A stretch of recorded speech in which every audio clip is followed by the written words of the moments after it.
Tugu Kota Malang, kalau dilihat dari perspektif perkembangan sejarah kota-kota di Indonesia, merupakan monumen yang terhitung monumen pertama kali didirikan di Indonesia. Ketika kota-kota lain belum mendirikan monumen, di Malang sendiri sudah dibangun salah satu monumen yang memperingati berdirinya negara Republik Indonesia. Jadi itu makna terpenting utama dari monumen di Kota Malang.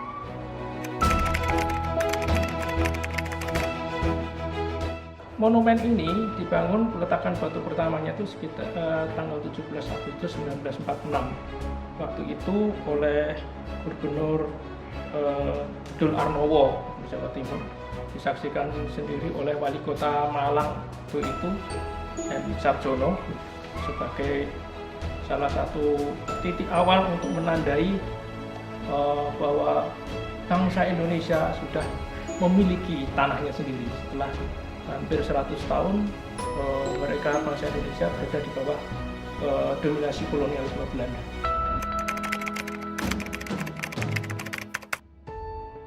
Kita mengetahui pada tahun 1946 hampir semua kota-kota besar, kita lihat kota Jakarta, Semarang, Surabaya, tahun 46 semua jatuh ke tangan sekutu yang kemudian diikuti oleh Belanda, sehingga penguasaan atas kota-kota besar tersebut berada di tangan Belanda.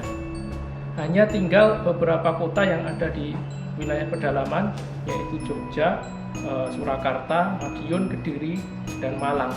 Dan di antara 4 kota itu, Malang merupakan kota yang dari aspek infrastruktur itu kota yang paling modern. Hotel, lapangan terbang, stasiun kereta api, dan fasilitas-fasilitas penunjang lain seperti tram dan lain sebagainya. Malang itu merupakan kota yang paling bagus di antara beberapa kota lain. Faktor fisik ya, dengan faktor politik, membangun monumen memang menghadapi sebuah permasalahan karena dia menyangkut membangun sebuah identitas sebuah kelompok, termasuk dalam ini adalah kelompok yang dominan, yaitu Republik Indonesia. Di Jogja sudah ada monumen yaitu Tugu, dan untuk membangun monumen di alun-alun Jogja sangat tidak mungkin karena itu adalah wilayah Sultan. Begitu juga di Surakarta, tidak mungkin karena itu adalah wilayah Sunan.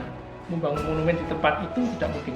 Nah, satu-satunya tempat yang netral di mana Republik Indonesia bisa mewujudkan ekspresinya melalui struktur fisik itu yang mungkin hanya di Malang. Itulah mengapa Malang dijadikan tempat di mana dibangun pertama kali monumen yang merepresentasikan keberadaan bangsa Indonesia waktu itu.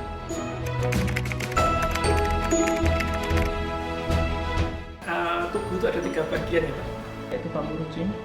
Bagian tengah yaitu relief dengan sisi berbentuk 5, ada gambar 5 pulau besar, ada gambar proklamasi, jadi melambangkan Pancasila gitu. Kemudian dan bagian bawah yaitu basement penopang dasar dari tugu itu adalah bentuk Padma.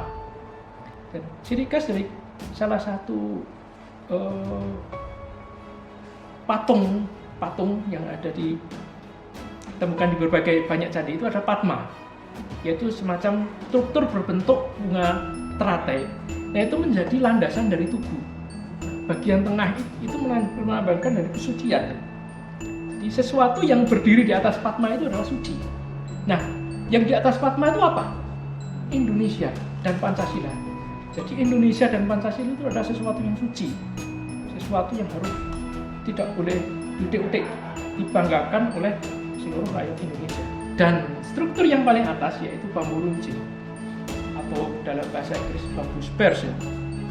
Bambu runcing itu sebenarnya simbol perlawanan, karena pejuang kita tuh berperang tetap menggunakan stand, tetap menggunakan mortir, tetap menggunakan senapan mesin dan senapan semi otomatis, bahkan menggunakan pesawat, tidak dengan bambu runcing. Tapi itu ada simbol kita didasari kita berangkat dari serba kekurangan untuk melawan Belanda. Namun dengan semangat nasionalisme kita tetap berani mempertahankan dengan risiko apapun. Jadi bambu runcing itu ibarat seperti lambang keberanian dari dan jiwa revolusi waktu itu. Jadi itulah pemaknaan dari, kalau kita ambil dari 3 bagian dari Tugu Kota Malang.